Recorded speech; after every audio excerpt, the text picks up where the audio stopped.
Bulldozer രാജിനെ പറ്റി അടുത്ത ദിവസങ്ങളിൽ നിങ്ങൾ പത്രങ്ങളിൽ വായിച്ചു കാണും. അതായത് പലവിധത്തിലുള്ള ശിക്ഷകൾക്ക് പകരമായിട്ട് വീടുകൾ ഇടിച്ചു നിർത്തുന്ന ഒരു പരിപാടി UP-യിലൊക്കെ ചെയ്യുന്നുണ്ടായിരുന്നു. അപ്പോൾ ഇതിനെ പറ്റിയിട്ട് SC സുപ്രീം കോടതി ചില നിരീക്ഷണങ്ങൾ നടത്തി. അതായത് എക്സിക്യൂട്ടീവിന്, ഉദ്യോഗസ്ഥ വൃന്ദത്തിന് അല്ലെങ്കിൽ മന്ത്രിമാർക്ക് അടങ്ങുന്ന ആ ടീമിന് ഒരിക്കലും ജുഡീഷ്യറിനെ റീപ്ലേസ് ചെയ്യാൻ പറ്റില്ല.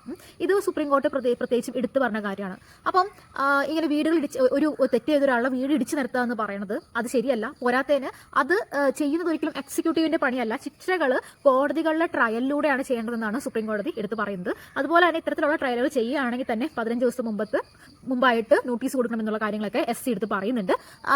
ഇവിടെ പ്രസ്താവിക്കുന്ന ഒരു പ്രത്യേക ആർട്ടിക്കിൾ ഉണ്ട്, 142. ഇനി കുറെ കാലം കഴിഞ്ഞ എക്സാമിന് 142ാമത്തെ ആർട്ടിക്കിൾ വരുമ്പോൾ അതിന് വരാനുള്ള കാരണം ഇങ്ങനെ ഒരു കേസ് ഇവിടെ ഉണ്ടായതാണ്. അതായത് 142 എന്ന് പറഞ്ഞു കഴിഞ്ഞാൽ ജസ്റ്റിസിന്റെ ഗ്യാപ്പ് ഫില്ല് ചെയ്യുക, അതായത് ലെജിസ്ലേച്ചറിന്റെ ജുഡീഷ്യറിയുടെയും ഗ്യാപ്പ് ഫില്ല് ചെയ്യുക. അതായത് സുപ്രീം കോടതിക്ക് ഇടപെടാനായിട്ട് സാധിക്കും. ലെജിസ്ലേച്ചർ ഉണ്ടാക്കുന്ന ലോസിന്റെയും അതുപോലെ തന്നെ എക്സിക്യൂട്ടീവ് നടത്തുന്ന പ്രവൃത്തികളുടെയും അതിനിടയിൽ ഉള്ള ഗ്യാപ്പ് ഫില്ല് ചെയ്യുക എന്നുള്ളതാണ് പ്രധാനമായിട്ടും 142ാമത്തെ ആർട്ടിക്കിൾ പറയുന്നത്. ഒരിക്കലും എക്സിക്യൂട്ടീവിന് ജുഡീഷ്യറിനെ റീപ്ലേസ് ചെയ്യാനായിട്ട് സാധിക്കില്ല.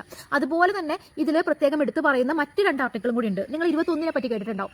ആർട്ടിക്കിൾ 21 എന്താണ്? ജീവിക്കാനുള്ള അവകാശം. വെറുതെ ജീവിക്കാനുള്ള അവകാശമല്ല, ഡിഗ്നിറ്റിയോടുകൂടി അന്തസ്സോടുകൂടി ജീവിക്കാനുള്ള അവകാശമാണ്. അതിനെതിരെയുള്ള ഒരു വയലേഷൻ ആയിട്ട് കൂടി ഇതിനെ കാണുന്നുണ്ട്.